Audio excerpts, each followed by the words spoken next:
코로나19로 인한 청년층 고용률이 낮아지고 있습니다. 아시죠? 예, 그렇습니다. 예, 감염병 사태로 인해서 대기업 공공 부문의 채용 연기나 중단 등으로 일자리 감소는 물론이고요. 사회 구조적 문제로 취업 시장도 어려움을 겪고 있습니다. 어떤 부분을 강화시키고 보완해야 될지 명확하게 판단해야 될 시점이고요. 이제 사회적 안전망을 강화해서 어려운 상황에서도 경제 활동을 할 수 있는 여건을 만들어야 할 것입니다. 국민들에게 희망을 줄 수 있는 비전을 제시하고요. 다양한 분야의 먹거리를 창출해야 합니다. 따라서 고용 안전망 강화를 위한 사업의 안정적인 추진과 다양한 일자리 확보가 필수적이라고 생각합니다.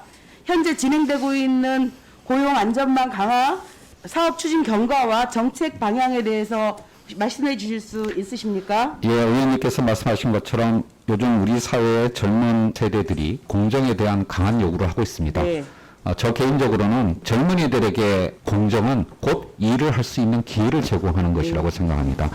그런 의미에서 단기적으로 정부의 어떤 직접 일자리 사업 등을 통해서 일할 기회를 주는 것뿐만이 아니라 한국판 뉴딜의 어떤 성공을 통해서 여러 가지 새로운 어떤 사업에 도전할 수 있는 기회를 또 만들어주고, 그리고 그 과정에서 생기는 여러 가지 불확실성에 관해서는 고용안전망을 통해서 사회적 안전망을 강화하려고 노력하고 있습니다. 네네. 감염병으로 인해서 이제 고용시장에 대한 불안과 위험 요소를 최대한 줄여야 되는 상황이지 않습니까? 예, 그렇습니다. 특히 청년층에 대한 일자리 창출은 반드시 챙겨야 할 것이라고 봅니다. 그런데 이제 2달도 남지 않았습니다. 그렇다라고 하면 2달도 남지 않은 하반기와 내년 정책 사업을 확대해야 하는데 정부는 어떤 대비를 하고 있는지 말씀해 주실 수 있겠습니까? 정부가 원래 본 예산뿐만 아니라 4차례의 추경을 통해 가지고 여러 가지 특히 청년들에게 일할 수 있는 기회를 제공하기 위해서 많이 노력을 해왔고요.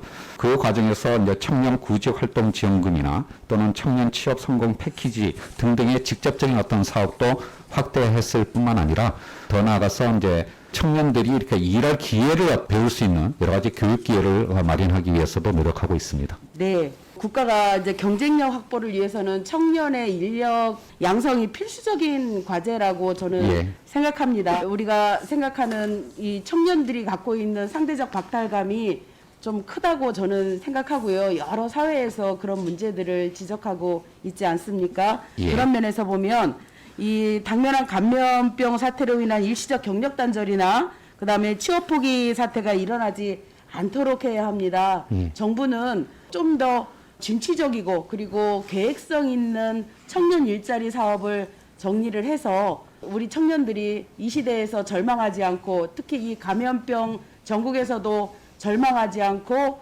이것을 딛고 일어서서 대한민국의 기둥으로 희망으로 나가는 희망찬 청년들이 돼야 되거든요. 실장님께서 이런 분야의 전문이시니까 우리 청년들을 위해서 많이 애써주시기 바라며 우리 청년들에게 희망의 메시지 한번 전해주시죠. 예, 의원님께서 지적하신 것처럼 정부가 여러 가지 사업을 구상하고 있습니다만은 특히 내년에는 국민 취업 지원 제도가 이제 본격적으로 제도화되고 시행됩니다.